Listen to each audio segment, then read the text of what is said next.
शहर से दूर एक बड़ी सी नदी थी। इस नदी में एक फिशिंग रिसोर्ट था और रिसोर्ट की मालकिन किराए पर कमरे देती थी। आज सिस्मो नाम का आदमी यहाँ आया था और रिसोर्ट की मालकिन किम उसे एक बोट में बिठाकर आगे बढ़ने लगती है। नदी में कई छोटे छोटे कमरे तैर रहे थे। किम यहाँ आने वालों को इन्हीं कमरों में ठहराती थी और यहाँ आने वाले फिशिंग करते थे। सिस्मो को एक पीला कमरा मिला था और वो इसमें आकर आराम करने लगा। किम यहाँ आने वालों के खाने पीने का भी ख्याल रखती है। वो दिन रात उनकी सेवा में लगी रहती। वो खाने पीने के साथ साथ जरूरतमंद आदमियों की मलाई भी निकाल देती थी। आज भी किम किसी की मलाई निकाल रही थी। किम ये काम पैसों के लिए करती थी। रिसोर्ट से पैसे कमाने के साथ साथ वो आदमियों की मलाई निकाल कर भी पैसे कमाती थी। दरअसल किम के रिसोर्ट में ज्यादा लोग नहीं आते थे, इसलिए उसे ये काम करना पड़ रहा था। सिस्मो ने गलती से अपनी बीवी को मार दिया था और वो पुलिस से बचने के लिए यहाँ आ गया था। वैसे हमारी किम दिखने में काफी खूबसूरत थी। उसके माता पिता कई साल पहले ही मर गए थे, जिस कारण वो अकेली ही रिसोर्ट चला रही थी। एक दिन सिस्मो अपने कमरे में बैठा कुछ बना रहा था। किम लोगों को सामान दे रही थी और सामान देकर वो अपने घर में आकर आराम करने लगी। किम का घर नदी किनारे बना हुआ था। उधर सिस्मो अब फिशिंग करने लगा था। जल्दी ही वो एक मछली भी पकड़ लेता है और दूर बैठी किम उसे देखकर मुस्कुरा देती है। सिस्मो ने किम को मुस्कुराते हुए देख लिया था, लेकिन वो कुछ बोलता नहीं। वो कमरे में आकर फिर से कुछ बनाने लगा। वो वायर्स की मदद से एक झूला बना रहा था और जल्दी ही वो उसे पूरा भी कर लेता है।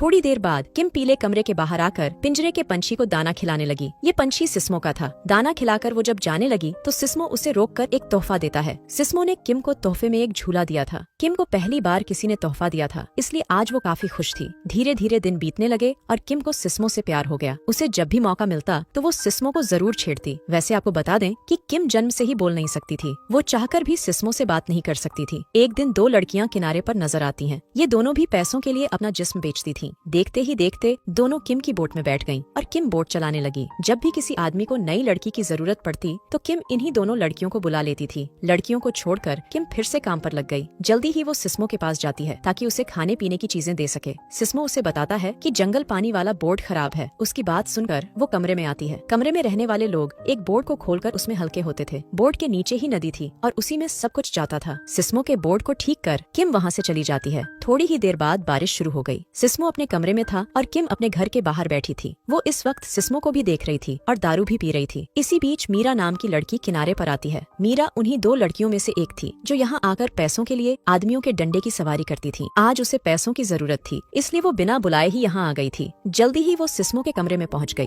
उसे पता था कि सिस्मो अकेला रहता है, इसलिए वो सीधा उसी के पास आई थी। कमरे में आकर वो उसे गर्म करने की कोशिश करने लगी, लेकिन सिस्मो ने उसे रोक दिया। जिसके बाद मीरा बाहर आकर चिल्लाने लगी, सुन रही हो किम, ये पहला बंदा है जो मेरे साथ कुछ नहीं करना चाहता। मीरा की बात सुनकर किम खुश हो गई। अब मीरा अंदर आ गई और सिस्मो फिर से कुछ बनाने लगा। कुछ देर बाद बारिश रुक गई। किम अपनी बोट से पानी निकालने लगी, जबकि सिस्मो ने मीरा के लिए एक साइकिल बना दिया था। उधर किनारे पर एक लड़का भी आ चुका था। वो सीधा किम के पास आकर उससे मीरा के बारे में पूछता है, जिसके बाद किम उसे पीले कमरे में ले जाती है। ये लड़का नोहा था और वो मीरा का प्रेमी था। मीरा को सिस्मो के कमरे में देखकर वो बेहद गुस्सा करता है। उसे पता था कि मीरा आदमियों की मलाई निकालने का काम करती है और नोहा उसकी ये आदत छुड़वाना चाहता था। वो मीरा को बुरा भला कहकर उसे अपने साथ ले जाता है। कुछ देर बाद बिल्लू नाम का एक लड़का किम के पास आता है। बिल्लू एक मुजरिम था और वो भी पुलिस से बचने के लिए यहाँ आया था। किम उसे भी एक कमरा दे देती है, जिसके बाद बिल्लू उसमें रहने लगा था। अगले दिन किम की बोट में एक सेठ जी था। सेठ के साथ एक लड़की भी थी। ये सेठ कभी कभी यहाँ आता था और हर बार अपने साथ एक नई लड़की लाता था। सेठ यहाँ सिर्फ मौज मस्ती करने ही आता था। आज भी वो पहले फिशिंग करता है और फिर अपनी मलाई निकालने लग जाता है। अगले दिन सुबह सुबह सब लोग आराम कर रहे थे। सिस्मो भी अभी तक सो रहा था। बिल्लू रात को फिशिंग करते करते ही सो गया था। किम बाहर जरूर थी, लेकिन नींद में थी। इसी बीच सिस्मो और किम के कानों में एक आवाज पड़ती है। आवाज सुनकर सिस्मो काफी डर गया था, क्योंकि ये आवाज पुलिस की बोट की थी। पुलिस आज यहाँ चेकिंग करने आई थी। साल में कम से कम एक बार पुलिस यहाँ जरूर आती थी। बिल्लू अभी तक नींद में था और पुलिस बोट की आवाज सुनकर वो भी उठ गया। पुलिस वाले उसके पास आकर उससे उसका आधार कार्ड मांगते हैं। बिल्लू भी मुजरिम था। यहाँ से भागने के लिए वो एक पुलिस वाले पर वार करता है। इसके बाद वो जब पानी में कूदता है तो दूसरा पुलिस वाला गोली चलाता है। देखते ही देखते पुलिस उसे गिरफ्तार कर लेती है। बिल्लू ने भागने की कोशिश की थी, इसलिए पुलिस को उस पर शक हो चुका था। अब पुलिस बोट फिर से चेकिंग करने लगी, जिसे देखकर सिस्मो बहुत डर गया। उसने भी अपनी बीवी का कत्ल किया था, इसलिए वो यहाँ आया था। उसे लगा कि पुलिस उसे ही ढूंढ रही है, जिस कारण उसने अपनी जान देने का फैसला कर लिया। वो फिशिंग वाला डंडा उठाता है और उसके कांटे निगल जाता है। किम ने देख लिया था कि सिस्मो कुछ कर रहा है, इसलिए वो भी उसके कमरे की तरफ बढ़ रही थी। जैसे ही वो कमरे में आती है तो सिस्मो को देखकर हैरान होती है। वो समझ गई कि सिस्मो पुलिस से बचना चाहता है। देखते ही देखते पुलिस भी कमरे में आ गई, लेकिन उन्हें वहाँ सिर्फ किम नजर आती है। सिस्मो को पुलिस से बचाने के लिए किम ने उसे पानी में डाल दिया था। अब पुलिस जैसे ही वहाँ से जाती है तो वो सिस्मो को पानी से बाहर निकाल लेती है। उसने बोर्ड खोलकर सिस्मो को पानी में डाला था। सिस्मो को बाहर निकालकर वो उसकी जान बचाने लगी। सिस्मो के गले में कई कांटे फंस चुके थे, इसलिए किम अब वो सभी कांटे निकाल रही थी। धीरे धीरे उसने सभी कांटे निकाल दिए और सिस्मो को मरने से बचा लिया। अब पूरा दिन किम सिस्मो का ख्याल रखने लगी और कुछ ही दिनों में वो पूरी तरह ठीक भी हो जाता है। एक दिन फिर मीरा सिस्मो से मिलने आती है और उसे देखकर किम जल जाती है। वो समझ गई थी कि मीरा सिस्मो का डंडा लेना चाहती है। वो उसे बोट में बिठाकर एक अलग कमरे में ले आती है। मीरा को लगा कि यहाँ सिस्मो होगा, लेकिन ऐसा कुछ नहीं था। देखते ही देखते किम ने उसके हाथ पैर बांध दिए और फिर वो कमरे को खुला छोड़कर चली जाती है। अब कमरा पानी में तैर रहा था और थोड़ी दूर जाकर वो रुक जाता है। रात को मीरा किसी तरह कमरे से बाहर निकल आई। वो अपने हाथ पैर खोलने की कोशिश करती है और कोशिश करते करते वो पानी में गिर जाती है। मीरा चाहकर भी तैर नहीं सकती थी, जिस कारण वो पानी में डूबकर मर जाती है। अगले दिन किम उठकर मीरा की तरफ बढ़ने लगी। वो उसे सिर्फ डराना चाहती थी ताकि वो सिस्मो से दूर रहे, लेकिन जब वो मीरा की लाश देखती है तो हैरान रह जाती है। वो घबराकर अपने घर आ गई और इसी बीच उसकी नजर मीरा के स्कूटर पर पड़ती है। मीरा की लाश पानी में तैर रही थी और ये चीज उसके लिए खतरनाक थी। उसने एक योजना बनाकर बोट में स्कूटर रख लिया। जल्दी ही वो स्कूटर लेकर उसी कमरे में आ गई। यहाँ मीरा मरी थी। अब किम ने लाश को स्कूटर से बांधकर पानी में फेंक दिया। अब ना तो मीरा की लाश नजर आ रही थी और ना ही उसका स्कूटर। रात को मीरा का प्रेमी नोहा भी किम के पास पहुँच गया। वो मीरा को ढूंढते ढूंढते यहाँ आया था और जल्दी ही सिस्मो के पास भी पहुँच जाता है। सिस्मो को देखते ही वो उसे मारने लगा। उसे पूरा यकीन था कि मीरा सिस्मो के साथ ही होगी। मारपीट के दौरान सिस्मो उसे पानी में फेंक देता है। नोहा को तैरना नहीं आता था, इसलिए वो भी डूबकर मर गया। थोड़ी ही देर बाद किम सिस्मो के पास थी। दोनों इस वक्त उसी कमरे के बाहर थे। यहाँ मीरा मरी थी। किम ने नोहा की लाश एक बैटरी से बांध दी और फिर उसे पानी में फेंक दिया। दोनों ने अनजाने में कत्ल किए थे और इसी गलती के कारण वो दोनों करीब आ गए थे। कुछ दिनों बाद सेठ नई लड़की के साथ आता है। वो आज भी यहाँ फिशिंग के साथ साथ मौज मस्ती करने आया था।